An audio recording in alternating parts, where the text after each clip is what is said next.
TV Bangla, মানবতা সমাধান।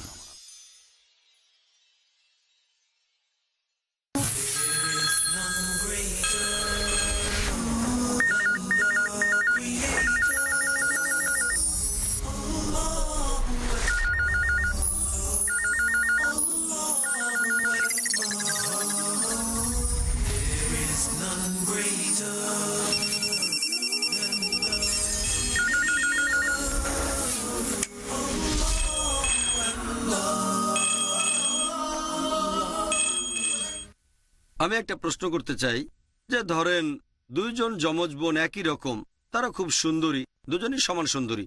ধরেন তারা বারবিজ শহরের রাস্তায় হেঁটে বেড়াচ্ছে, আর ধরেন যমজ বোনদের একজন পশ্চিমা পোশাক পরেছে, মিনিস্কার্ট বা শর্টস, আর অন্য বোন পরেছে ইসলামিক হিজাব, পুরো শরীর ঢাকা, শুধু মুখমণ্ডল আর হাতের কবজি বাদে।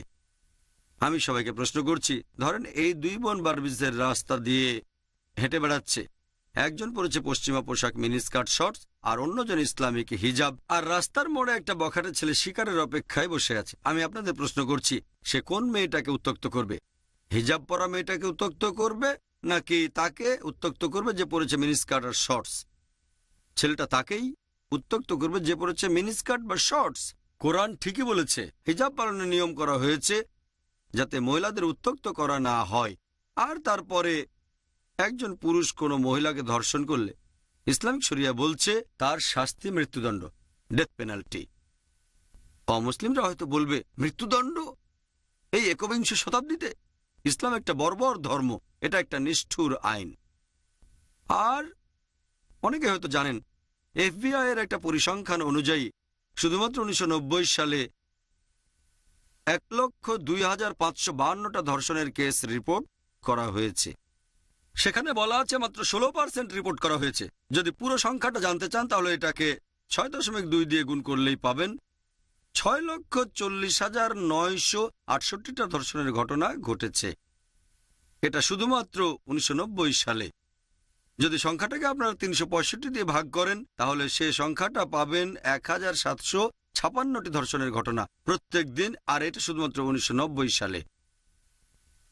1996 সালে আরেকটা পরিসংখ্যান national crime bureau department of justice ধর্ষণের একটা পরিসংখ্যান দিয়েছে যে 1996 সালে গড়ে প্রত্যেক দিন গড়পড়তায় 2,713টা ধর্ষণের ঘটনা ঘটে।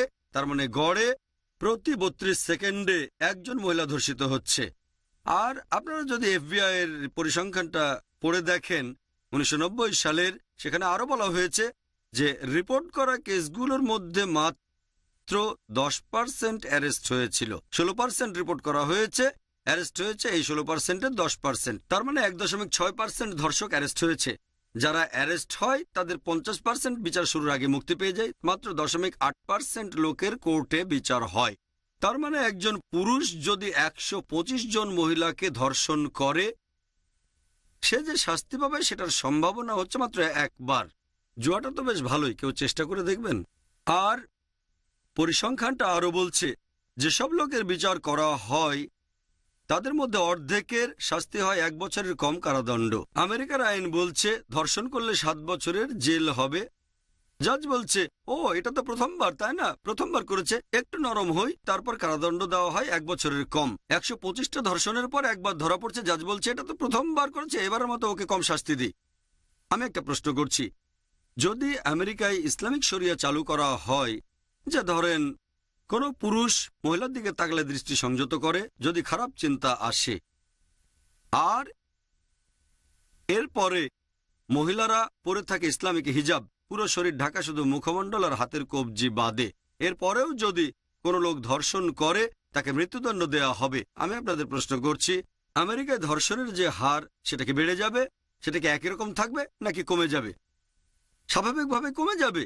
এটা প্র্যাকটিক্যাল আইন, শরিয়া প্রয়োগ করেন তাহলে ফল পাবেন। সেজন্যই আমি বলেছি যে ইসলাম ভালো কথা বলার পাশাপাশি আমাদেরকে দেখিয়ে দেয় কিভাবে ভালো অবস্থা অর্জন করতে হবে। আমার লেকচার শেষ করছি পবিত্র কোরআনের একটা আয়াত দিয়ে। সূরা নাহল অধ্যায় নম্বর 16 আয়াত 125 বলা হয়েছে,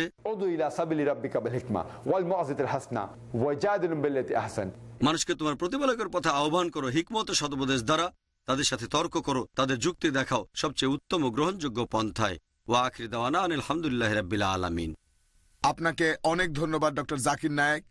ভাই ও বোনেরা, আপনারা এতক্ষণ ধরে ডক্টর জাকিরের এই মূল্যবান লেকচার শুনলেন।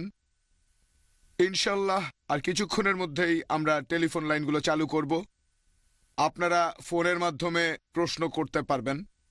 আপনারা টপিকের সাথে প্রাসঙ্গিক প্রশ্ন করবেন আর করতে পারেন কম্পারেটিভ রিলিজিয়নের উপর। সবাইকে মনে করিয়ে দিচ্ছি, দয়া করে আপনাদের প্রশ্ন সংক্ষিপ্ত এবং যথাযথ করবেন। সংক্ষেপে প্রশ্ন করবেন আর কথাগুলো পরিষ্কারভাবে বলবেন। আর দয়া করে তখন কোনো লেকচার দেবেন না। আমাদের হাতে সময় সীমিত, আর আমরা চেষ্টা করব ইনশাল্লাহ যাতে আপনারা বেশি করে ডক্টর জাকিরকে প্রশ্ন করতে পারেন। মুসলিম পুরুষদের কেন একাধিক বিয়ের অনুমতি আছে? ডক্টর জাকির প্রশ্নটার উত্তর দিচ্ছেন। বোন, আপনি প্রশ্ন করলেন যে মুসলিম পুরুষদের কেন একাধিক স্ত্রী রাখার অধিকার আছে, অথবা ইসলামে পুরুষদের কেন একাধিক বিয়ে করার অনুমতি দেওয়া হয়েছে। সত্যি বলতে কোরআন হলো একমাত্র ধর্মগ্রন্থ এই পুরো পৃথিবীর বুকে যেটা বলছে মাত্র একটা বিয়ে করো। পবিত্র কোরআন বাদে আর কোনো ধর্মের গ্রন্থ নেই যেটা বলছে মাত্র একটা বিয়ে করো। আমি কম্পারেটিভ রিলিজিয়নের ছাত্র। আমি পড়েছি রামায়ণ, বেদ, ভগবদ্গীতা, বাইবেল। কোরআন বাদে আর কোনো ধর্মগ্রন্থ নেই যেটা বলছে মাত্র একটা বিয়ে করো। আপনি যদি রামায়ণ পড়েন অথবা বেদ, ভগবদ্গীতা অথবা বাইবেল, কোনো ধর্মগ্রন্থই বলছে না মাত্র একটা বিয়ে করো, শুধুমাত্র বলছে কোরআন। আর যদি ধর্মগ্রন্থগুলো পড়েন, যেমন ধরেন হিন্দু ধর্মগ্রন্থ, সেখানে উল্লেখ আছে যে শ্রী রামচন্দ্রের বাবা রাজা দশরথের একাধিক স্ত্রী ছিল। কৃষ্ণেরও অনেক স্ত্রী ছিল, তার হাজারো স্ত্রী ছিল। যদি ইহুদিদের ধর্মগ্রন্থ পড়েন, নবী ইব্রাহিম আলাইসাল্লাম, বাইবেলের কথা অনুযায়ী তার 3 জন স্ত্রী ছিল। সুলাইমান আলাইসাল্লামের 700 জন স্ত্রী ছিল। এমনকি ইহুদি আর খ্রিস্টানদের ধর্মগ্রন্থ একজন পুরুষকে অনুমতি দেয় যে সে যতগুলো খুশি বিয়ে করতে পারবে। খ্রিস্টানদের চার্চ এ ব্যাপারে নিয়ম করে দিয়েছে যে খ্রিস্টানরা মাত্র একটা বিয়ে করবে। ইহুদিদের একজন ধর্মযাজক নিয়ম করে দিয়েছিলেন যে ইহুদিরা মাত্র একটা বিয়ে করবে। একইভাবে হিন্দু ধর্মগ্রন্থ একজন হিন্দুকে বিয়ে করার অনুমতি দিয়েছে, সে যতগুলো খুশি বিয়ে করতে পারবে। পরবর্তীতে ইন্ডিয়ান পেনাল কোড, ভারতের সরকার নিয়ম করেছে 1954 সালে তারা আইনটা পাশ করেছে, হিন্দু স্পেশাল ম্যারেজ অ্যাক্ট। এটা অনুযায়ী একজন হিন্দু পুরুষের একাধিক বিয়ের অনুমতি নেই। তবে হিন্দু ধর্মগ্রন্থ একজন পুরুষকে যতগুলো খুশি বিয়ে করার অনুমতি দিয়েছে। আসুন এবারে দেখি পবিত্র কোরআন কি বলছে। আগেও বলেছি, কোরআন হলো একমাত্র ধর্মগ্রন্থ যেটা বলছে মাত্র একটা বিয়ে করো। পবিত্র কোরআনের সূরা নিসা অধ্যায় নম্বর 4 আয়াত নম্বর 3, পছন্দের নারীকে বিয়ে করো 2, 3 বা 4 জন, তবে সুবিচার করতে না পারলে মাত্র একটা বিয়ে করো। এই কথাটা মাত্র একটা বিয়ে করো শুধু কোরআনেই বলা হয়েছে। বলা হয়েছে পছন্দের নারীকে বিয়ে করো 2, 3 বা 4 জন, যদি সুবিচার করতে না পারো তাহলে একজনকে বিয়ে করো। কোরআন বিয়ের সীমা বেঁধে দিয়েছে ম্যাক্সিমাম 4টা। অন্য ধর্মগ্রন্থ অনুযায়ী যতগুলো খুশি বিয়ে করতে পারেন, 10টা, 20টা, 1000টা, 10,000, কোনো সীমা নেই। কোরআন উপরে সীমা বেঁধে দিয়েছে ম্যাক্সিমাম 4টা। আর অনেকের এই ভুল ধারণা আছে যে ইসলামে এটা আবশ্যিক যে একজন মুসলিম পুরুষের একাধিক স্ত্রী থাকবে। সত্যি বলতে কোরআনের কোনো আয়াত বা কোনো হাদিস বলছে না যে একজন মুসলিম পুরুষের একাধিক স্ত্রী থাকা বাধ্যতামূলক। এটা ঐচ্ছিক, সে লোক চাইলে বিয়ে করতে পারে। তবে যদি একাধিক স্ত্রী থাকে তাহলে তাকে স্ত্রীদের মধ্যে সুবিচার করতে হবে।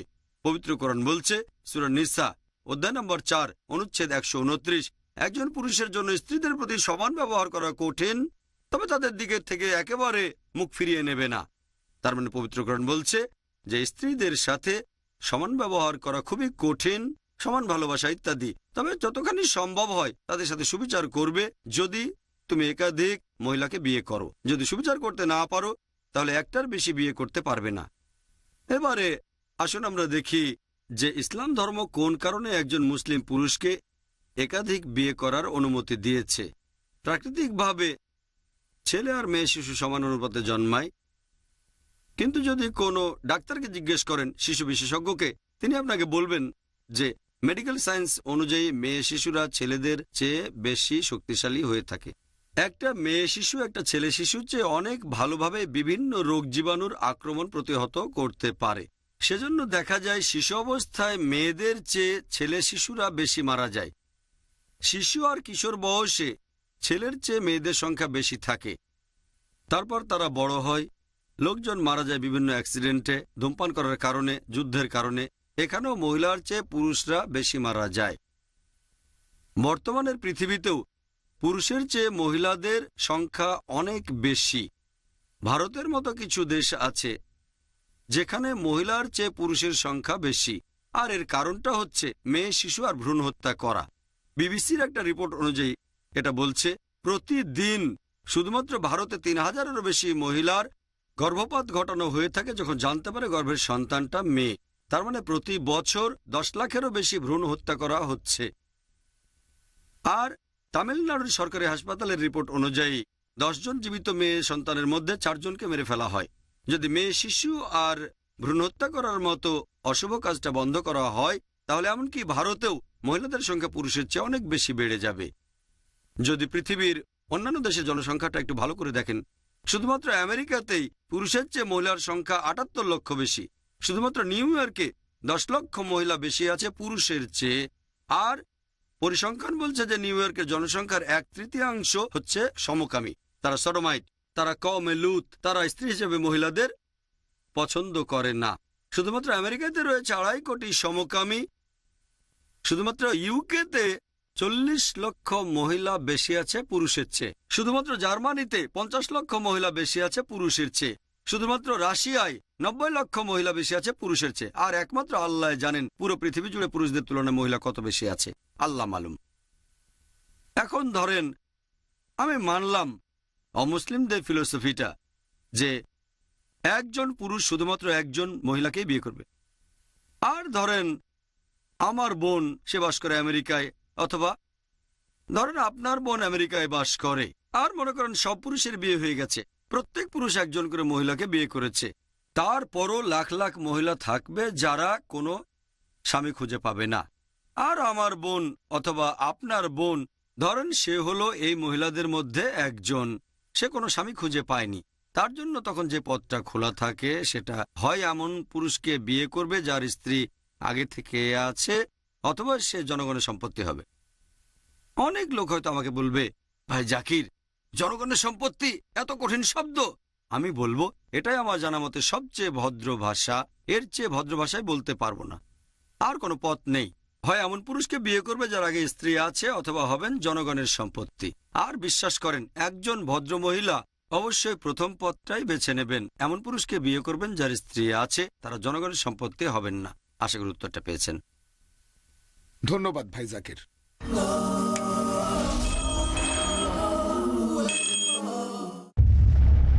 Marriage or divorce? What's Islamic If a ruling? husband wants to give divorce, Solution or problem? Joint family system. Heaven or hell? Big fatty lips have become the norm. You choose. Beauty, wealth, family status, virtue. Decide what you want. Decide your choice. Be sad or be happy. It's your choice. Join Dr. Zakir Naik. দেখুন অর্ধাঙ্গিনী না তিক্তাঙ্গিনী প্রতি শনিবার রাত ৮টায় বাংলাদেশে ও রাত 7:30টায় ভারতে। Piece TV বাংলায়।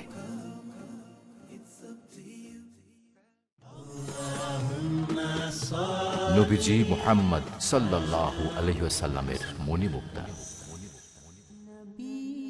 আবু হুরায়রা রাদিয়াল্লাহু আনহু বলেন, রাসূলুল্লাহ সাল্লাল্লাহু আলাইহি ওয়াসাল্লাম বলেছেন, যখন মানুষ মৃত্যুবরণ করে তখন তার আমল বন্ধ হয়ে যায় তিনটি ব্যতীত: ১.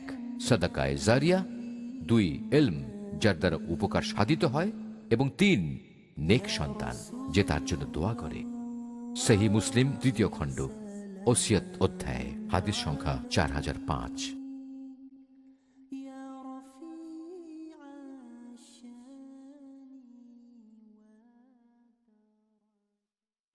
أفغير الله أبتغي حكما وهو الذي أنزل إليكم الكتاب مفصلا والذين آتيناهم الكتاب يعلمون أنه منزل من ربك بالحق فلا تكونن من الممترين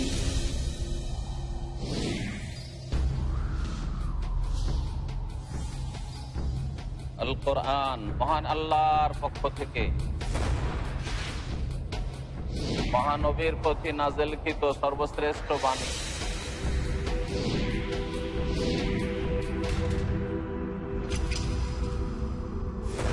শিরকের বিরুদ্ধে তাওহীদ প্রতিষ্ঠায়, মানবতার কল্যাণে।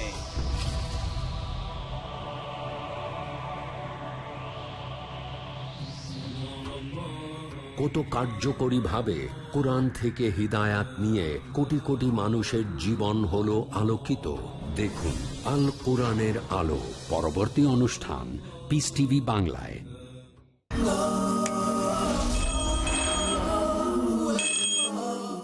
হ্যালো, আপনি এখন বলেন। আসসালামু আলাইকুম। ওয়ালাইকুম আসসালাম রহমতুল্লাহ বারাকাতু। ডক্টর জাকির নায়েক, ইসলামে কি হরে কৃষ্ণ মুভমেন্টের মতো অলৌকিক মেডিটেশনের নিয়ম আছে? ডক্টর নায়েক প্রশ্নটার উত্তর দিচ্ছেন। প্রশ্নটা কি? উনি প্রশ্ন করলেন যে ইসলামে হরে কৃষ্ণ মুভমেন্টের মতো অলৌকিক মেডিটেশনের কোনো নিয়ম আছে কিনা। প্রশ্নকারী ভাই বোনেরা যদি তাদের নাম বলেন আর পেশা, তাহলে আরো ভালোভাবে উত্তরটা দিতে পারবো। বোন, আপনি প্রশ্ন করলেন যে অলৌকিক ধরনের মেডিটেশনের যে ফিলোসফিটা আছে, যেরকম আমরা দেখি হরে কৃষ্ণ মুভমেন্ট, ইসলামে এই ধরনের কোনো ফিলোসফি আছে কিনা। ইসলাম ধর্মে ইবাদত করার সবচেয়ে শ্রেষ্ঠ উপায় সেটা হলো নামাজ। এই নামাজ হচ্ছে ন্যায়নিষ্ঠতার প্রোগ্রামিং। এটা হলো যোগাযোগের সবচেয়ে সেরা উপায় আমাদের স্রষ্টা আল্লাহ তাআলার সাথে। আর এভাবে আমরা যখন নামাজ আদায় করি, আমরা যে শুধু আল্লাহর কাছে সাহায্য চাই তা নয়, আমরা তাকে ধন্যবাদ জানাই, তার কাছ থেকে পথ নির্দেশনা পাই। আর যখন তার কাছে পথ নির্দেশনা পাই, এটা সাহায্য করে আমাদের ন্যায়নিষ্ঠতার প্রোগ্রামিংয়েও। আর যখন নামাজ পড়ি তখন অনেক মেডিকেল উপকারিতা পাই। এই ব্যাপারটা নিয়ে আলোচনা করেছি আমার video cassette Salah the programming towards righteousness. তবে অলৌকিক মেডিটেশনের কোনো ফিলোসফি নেই, যেটা অনেক আধ্যাত্মিক মতবাদে দেখা যায়। আমি জানি পশ্চিমা বিশ্ব, বিশেষ করে আমেরিকা, সেখানে প্রায় বিভিন্ন দলের লোকজন দেখা যায় যারা অলৌকিক মেডিটেশনের নিত্য নতুন ফর্মুলা নিয়ে হাজির হয়। সে ব্যাপারে আমরা নাক গলাতে চাই না। ইসলাম ধর্মে নামাজ হলো সবচেয়ে সেরা মেডিটেশন, আর এটা হলো আল্লাহ তাআলার সাথে যোগাযোগ করার সবচেয়ে সেরা উপায়। এবং এই নামাজ যে কোনো অলৌকিক মেডিটেশনের চেয়ে অনেক উপরের জিনিস, কারণ এখানে আল্লাহর সাথে যোগাযোগ করছেন, স্রষ্টার কাছ থেকে পথ নির্দেশনা পাচ্ছেন। এছাড়াও নামাজ পড়লে আপনি অনেক মেডিকেল উপকারিতা পাবেন। অনেক বিস্তারিত জানার জন্য আমার ভিডিও ক্যাসেট দেখতে পারেন, সালাহ the programming towards righteousness. Hello, আপনি বলেন। Good evening. Good evening. এটা কি সত্যি যে পবিত্র কোরআনে মোহাম্মদের চাইতে যিশুর নাম বেশিবার বলা হয়েছে? ডক্টর নায়েক প্রশ্নটার উত্তর দিচ্ছেন। এটাই আপনার প্রশ্ন? হ্যাঁ, আর মোহাম্মদের নাম অনেক কম বার। ডক্টর জাকির আপনার প্রশ্নের উত্তর দিচ্ছেন। আপনাকে অনেক ধন্যবাদ। ভাই, আপনি প্রশ্ন করলেন যে যীশুখ্রিস্ট বা ঈসা আলাইহিস সালামের নাম কি পবিত্র কোরআনে নবী মুহাম্মদ সাল্লাল্লাহু আলাইহি সাল্লামের নামের চেয়ে বেশিবার উল্লেখ করা হয়েছে। আমিও একমত যে নাম দিয়ে নবী মুহাম্মদ সাল্লাল্লাহু আলাইহি সাল্লামের নাম উল্লেখ করা হয়েছে মাত্র 5 বার। 4 বার মোহাম্মদ আর 1 বার আহমদ সাল্লাল্লাহু আলাইহি সাল্লাম। আর নাম দিয়ে যীশুখ্রিস্ট বা ঈসা আলাইহিস সালামের নাম উল্লেখ করা হয়েছে 25 বার। এই কথাটা বলে খ্রিস্টান মিশনারিরা অনেক মুসলিমকে ফাঁদে ফেলে দেয় আর বলে যে যেহেতু পবিত্র কোরআনে মুহাম্মদ সাল্লাল্লাহু আলাইহি সাল্লামের তুলনায় যীশুখ্রিস্টের নাম উল্লেখ করা হয়েছে 5 গুণ বেশি, তার মানে 500% বেশি। এর মানে কি এই না যে যীশুখ্রিস্ট বা ঈসা আলাইহিস সালাম মুহাম্মদ সাল্লাল্লাহু আলাইহি সাল্লামের চেয়ে অনেক বেশি মহান? এখন নাম দিয়ে পবিত্র কোরআনে নবী মুহাম্মদ সাল্লাল্লাহু আলাইহি সাল্লামের তুলনায় যীশুখ্রিস্ট বা ঈসা আলাইহিস সালামের নাম বেশিবার উল্লেখ করা হয়েছে। এর কারণ হচ্ছে যখন পবিত্র কোরআন নাজিল হয়েছিল নবী মুহাম্মদ সাল্লাল্লাহু আলাইহি সাল্লাম সেখানে উপস্থিত ছিলেন। এখন যে মানুষটা উপস্থিত আছে, মনে করেন কয়েকজন লোক মিলে কোনো আলোচনা করছে, সেখানে উপস্থিত কারো কথা যদি বলতে চায় তাহলে আমি বলবো উনি এটা বলেছেন, উনি ওটা বলেছেন, উনি আমাকে প্রশ্ন করেছেন। কিন্তু যদি এমন কারো কথা বলতে চায় যে সেখানে উপস্থিত নাই, তখন তার নাম বলতেই হবে। যেমন ধরেন আমি যদি আমার বন্ধু টমের কথা বলি তখন আমি বলবো টম এটা বলেছে, টম ওটা বলেছে। আলোচনা শুরু করতে গেলে তার নাম অবশ্যই নিতে হবে আমাকে। কিন্তু যদি এমন কোনো লোকের কথা বলি যে সেখানে উপস্থিত আছে, সেখানে তার নামটা না বললেও হয়তো চলবে। পবিত্র কোরআন যখন নাজিল হয়, নবী মোহাম্মদ সাল্লাল্লাহু সাল্লাম সেখানে উপস্থিত ছিলেন। সেজন্য যখন মোহাম্মদ সাল্লাল্লাহু সাল্লাম সম্পর্কে কোনো কথা বলা হচ্ছে তখন তার নাম হয়তো উল্লেখ করা হচ্ছে না। কোরআনে কয়েকশো বার নবীকে সম্বোধন করা হয়েছে, ইয়া নবী, হে নবী, ইয়া রাসূল, হে রাসূল, তারপর বলা হয়েছে তুমি, অনেকবার। অন্যদিকে পবিত্র কোরআন যখন নাজিল হয়, যীশুখ্রিস্ট সেখানে তখন উপস্থিত ছিলেন না। তাই যখন যীশুখ্রিস্ট সম্পর্কে কোনো কথা বলা হচ্ছে, সেখানে আলোচনা শুরু করার সময় বা পটভূমি শুরু করার সময় তার নাম অবশ্যই নিতে হবে। এই কারণে পবিত্র কোরআনে যীশুখ্রিস্টের নাম, নবী মুহাম্মদ সাল্লাল্লাহু আলাইহি ওয়াসাল্লামের নাম বেশিবার উল্লেখ করা হয়েছে। এতে তিনি বেশি মহান হচ্ছেন না। যদি এরকম ভেবে থাকেন তাহলে আপনাকে একটা কথা বলি, পবিত্র কোরআনে মুসা আলাইহিস সালামের নাম উল্লেখ করা হয়েছে সব মিলিয়ে 132 বার। তার মানে কি উনি যীশুখ্রিস্টের চেয়ে অনেক মহান? না, মোটেই না।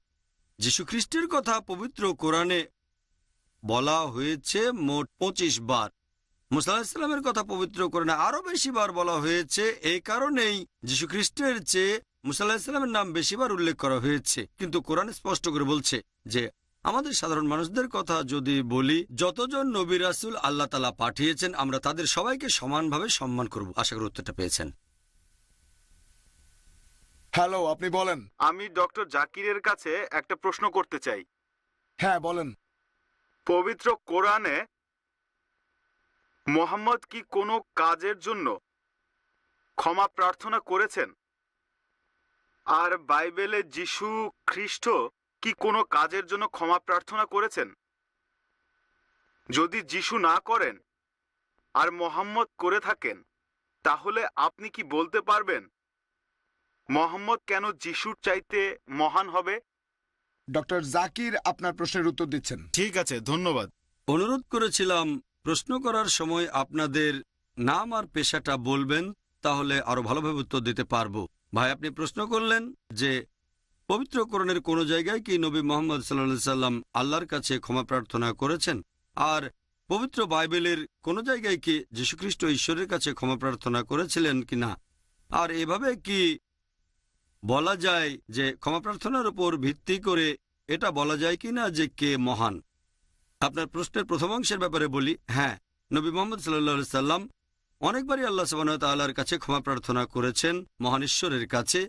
আর আমাদের নবী বলে গেছেন আমাদের মানুষদের উচিত সবসময় আল্লাহ তাআলার কাছে ক্ষমা প্রার্থনা করা। তিনি আমাদের স্রষ্টা। শুধু আল্লাহ সুবহানাহু ওয়া তাআলা যদি আমাদের ক্ষমা করেন তাহলেই আমরা পারবো বেহেশতে যেতে।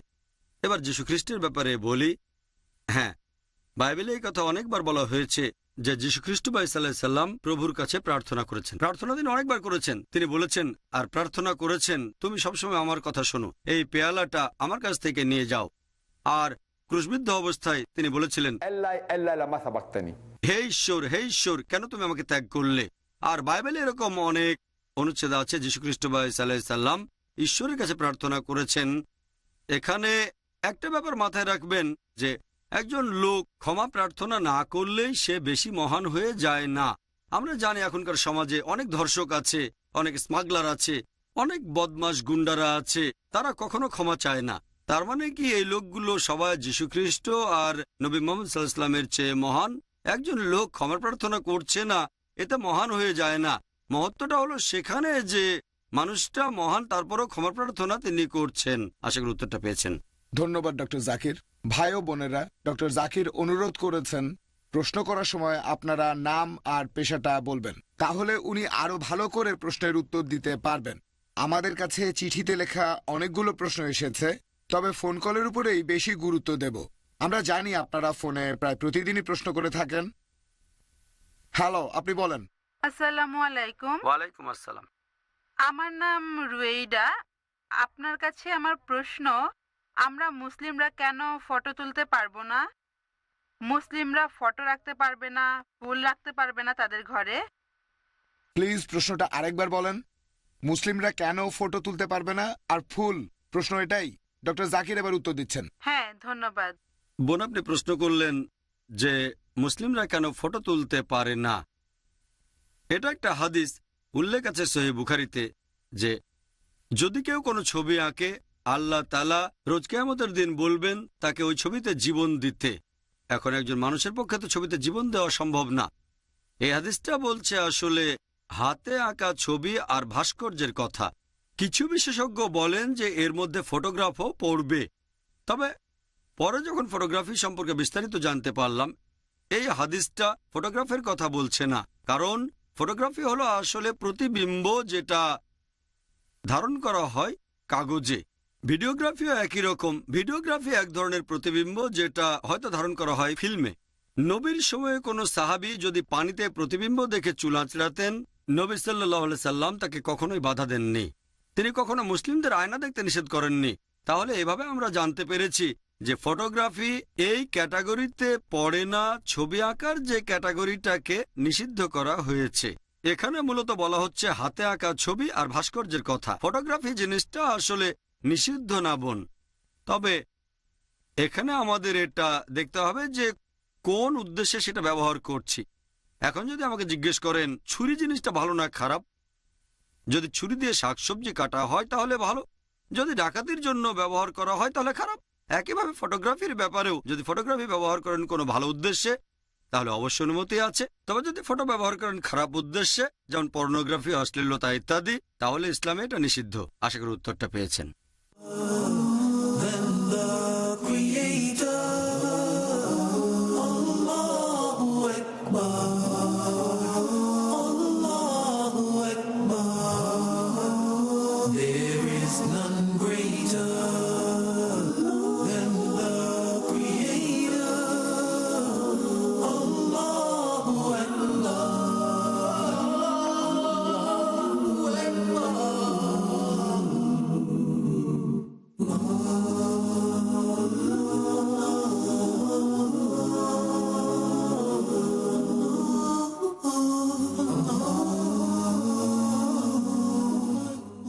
The prodigy Dai of Islam, Farid Naik. I challenge any human being to point out a single fundamental of Islam. The illustrious son of the world-famous orator of Islam, Dr. Zakir Naik. Ekam Braham Dyutya Naste. Bhagwan ek hi hai, दूसरा नहीं है, नहीं है, जरा भी नहीं है. Motivating towards the true path. No Muslim is a Muslim if he does not believe in Jesus Christ, peace be upon him. Science without religion is lame, and religion without science is blind. With his thrilling words and inspirational temperament, Demanding dowry from the would-be bride is completely prohibited in Islam. Prophet Muhammad, peace be upon him, the one endowed with knowledge and wisdom. I am proud to be a fundamentalist Muslim. দেখুন কিশোর তারকা প্রতি বৃহস্পতিবার রাত ৮টায় বাংলাদেশে ও রাত 7:30টায় ভারতে, piece TV বাংলায়। Dialogue. Discussion. Debate. Rebuttal. Conclusion. Eliminate misconceptions about religion. Get enlightened. Witness Dr. Zakir Naik in a battle of words. দেখুন সম্মুখ সমরে প্রতি বৃহস্পতিবার রাত 9টায় বাংলাদেশে ও রাত 8:30টায় ভারতে, পিস টিভি বাংলায়।